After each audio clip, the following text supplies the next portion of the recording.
è importante riuscire a far comprendere agli interlocutori, al cittadino comune, quanto sia precaria e particolare la situazione del nostro paese, che è notoriamente un paese povero di materie prime e quindi per questa ragione ha l'assoluta necessità di importare quasi tutto quello di cui necessita per poter poi lavorare, per alimentare la nostra industria manifatturiera. L'Italia è il secondo paese manifatturiero d'Europa, che però non è nelle condizioni fortunate di altri paesi che le risorse, materie prime, energetiche anche, le hanno sul proprio territorio. E qua appunto necessita che cosa? Certamente un confronto, certamente un dialogo, ma direi addirittura ancora prima una corretta informazione ed un'adeguata divulgazione su questi temi, tutt'altro che scontata, tutt'altro che abituale. Il Paese dovrebbe avere una adeguata strategia energetica nazionale, che tenga conto delle caratteristiche dei combustibili, della loro disponibilità, della loro sostenibilità economica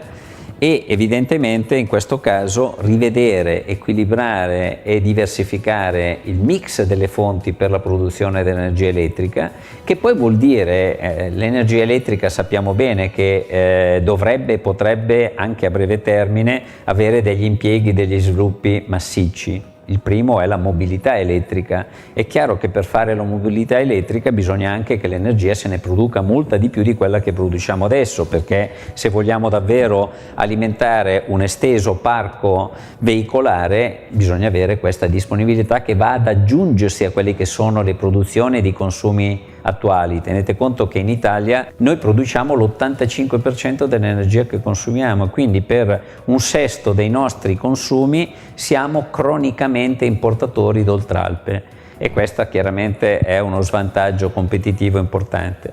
L'altro aspetto dello sviluppo dell'uso intelligente dell'energia è quello per esempio anche per usare il vettore elettrico per il riscaldamento civile. Se noi andiamo in una grandissima capitale come Parigi, il riscaldamento elettrico è fatto con l'elettricità. Perché? Perché in Francia producono quasi il doppio dell'elettricità che produciamo in Italia, lo fanno a condizioni particolari, molto più economiche rispetto alle nostre, e quindi non costa così caro utilizzare l'elettricità per riscaldare, con dei benefici ambientali, perché stiamo parlando di una grandissima capitale, notevolissimi, perché non ci sono emissioni. Le emissioni capillari di tantissimi impianti singoli di riscaldamento sommate insieme sono molto maggiori di quelle che si avrebbero da un grande impianto con le dotazioni strumentali disponibili per prevenire questo impatto negativo.